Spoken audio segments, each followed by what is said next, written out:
set my heart afire.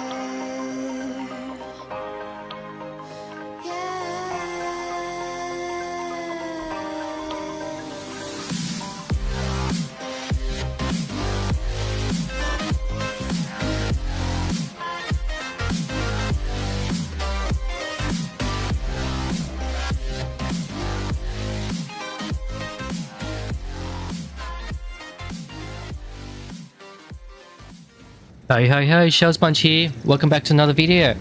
Today we are watching my good friend ShellSpOnge. He has recently changed clans into my clans, 7A Cav. We are recruiting, so make sure you come and check us out on the Asia server. Anyway, I digress.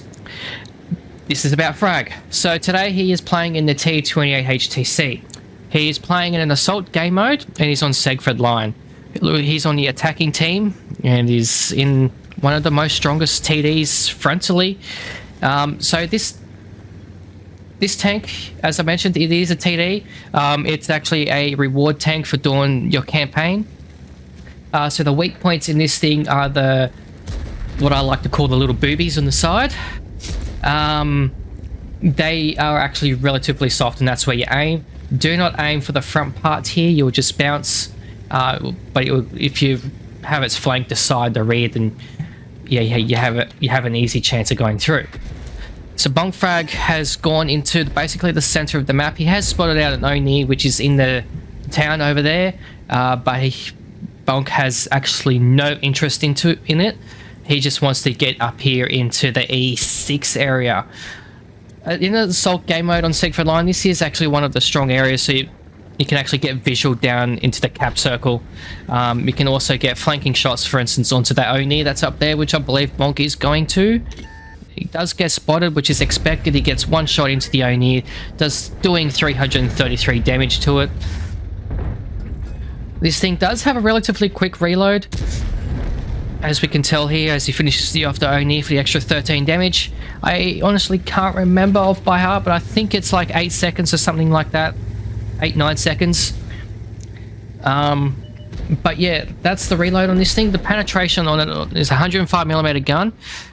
Average damage are 320 HP, and the penetration on the standard rounds is 181, which is okay for tier 6, but it's not exactly great. Tier 7. The premium rounds is a 224mm of penetration and it has a shell velocity of 1,075 meters per second, which makes it go quite fast. ShellSpOnge, he has 10 HE rounds, which I probably, in my opinion, wouldn't have taken, but it's up to him. So these have 53mm of penetration, shell velocity of 900 meters per second, but does 420 damage if it manages to penetrate. Now, ShellSpOnge has this attention here on AT7. It does fire once and tries to clutch fire it, but it doesn't look like it's gone through. He can see the flanking shot of the T29. Can he find a shot through those? Yes, he can find a shot through that gap. That's nice. That's 281. That brings his damaging total up to 627 as he puts another shot into that Tiger 2 through the gaps once again, 344. And that brings his total up to 971. Damage blocked 360. That Tiger 2 has no idea where to aim, as you can tell, because he's actually aiming at the front of the tank. Like I said before, you've got to aim at the sides. Tiger's realised he's made a mistake, tries to reverse, but ShellSpOnge manages to kill him and send him back to the garage. He's trying to find a gap for the T29. He does find that gap. Jeez, if that was my RNG, it would have hit the wall or something like that. Reloaded, gets spotted as expected. Can he find another gap? He does find it. Just what's with the RNG? Frag, can I have some of your luck, please, mate? Jeez, the reload on it. Okay, so it does go for the tracking shot on the T29. His kill, he's taken most of the HP off that T29 single-handedly. He turns around to face his attention to the BZ-176, puts a shot into the back end of it. The artillery fires it, gets a little bit of assistance. Looks like he's tracked this time round. Allows ShellSpOnge to put another shot into him, doing an extra 339 damage, but unfortunately he doesn't quite get the kill as the low kills that tank. That brings ShellSpOnge frag damage up to 3,120 damage. He's blocked 720 and a little bit of assistance is 62 of the tracking assistance on that BZ. The team scores are 8-5, and currently his team is capping, which has got a minute left on that cap. I don't think that would have been a great idea. You might as well just go in and kill all, in my opinion. They do jump off the cap. Bonk now has his attention on the sniping TDs at the back. He puts one to that Stira Waffen tractor, bounces the return shot of the Progetto that's hiding back there as well. He's bounced 2 shots. Progetto has 3, but he doesn't fire. As Bonk puts a shot into the TVP over there. He sees the CS, but can't quite find the shot on it. Oh, that was Stira Mill still out of... Stira Mill. Waffen tractor is still... The Stir Waffen tractor, there we are, I'll get it right in a minute, is still out of cover. So Bonk manages to pick up his 3rd kill of the game, doing 3,942 damage, blocked 1,200, and still 62 assistance. Panther 2 does get spotted. Oh, yeah, there was only a pixel there, but because Bonk was moving, he can't find the shot. Progetto does get spotted and puts 1 in. Waiting for this gun to reload. Shouldn't take too long. It's got 81 damage. Now, unfortunately, it doesn't get the kill. Alright, well, that's replay 1. Did I forget to mention that there's 2 replays? Oh yeah, there's 2 replays. Let's head over to the second one. And here we are on the second replay. So once again, it's Bonk Frag and in the T28 HTC. This time he is on the cliff map and is in an encounter mode. Encounter mode is with the white circle in the center of the map, and both teams spawn at the end as per usual when you're playing random battles. So at the start here, looks like Frag is actually heading into the middle. He's going to use that frontal armor, possibly a little bit of gun depression it has, but it doesn't actually have that much gun depression, so just be wary of that one. To try and defend this cap circle, but I don't know. I haven't actually watched these replays. This is all my first time watching and seeing what he does here. So in fact, he does have his eye here. He wants to get a shot into that T52. Does he get the shot? No, he just misses it, but he does get a little bit of spotting at 110 spotting for it. So that's not too bad, but it would have been nice to actually be able to get an extra shot into it and make him really hurt for trying to take that hill. It is actually a good spotting area up there. If you can get up there, you can spot out the entirety of the team that's pushing through into the center and stuff like that, but you've actually got to be able to make it through there first. Alright, so as I mentioned, Bonk is heading here into the middle. He's heading out wide over to the left because he knows that this tank doesn't have much gun depression. His team already loses a tank. It loses the light tank of the Super Chaffee, which I believe was actually also heading up. Yeah, he was just here in the middle, so he wasn't using those rocks as proper, or using the bushes. Bonk tries to turn, he's trying to spot out the KV2 that's hiding behind these rocks, but the KV2 doesn't really want to show itself.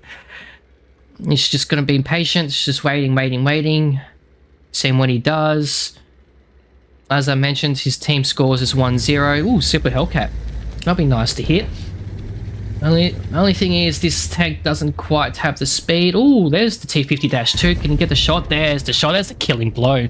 Nice. Well done. 290 damage right there. KV2 decides to come around the corner. He's firing AP. Wow, that's a shock. I wasn't expecting that. KV2s usually just fire HE, especially with that big derp gun, which is obviously using with the 700 damage blocks there. But that's quite interesting that the KV2 has just loaded the premium AP rounds. Anyway, so the team scores 1-2. 2-2, as I said that. Box frags, 290 damage, blocks 700 due to that KV2 and that little bit of assistance at the start, 110. He's just being patient, just waiting for the battle to do its thing. You can't really do much in this tank until you actually have the right time.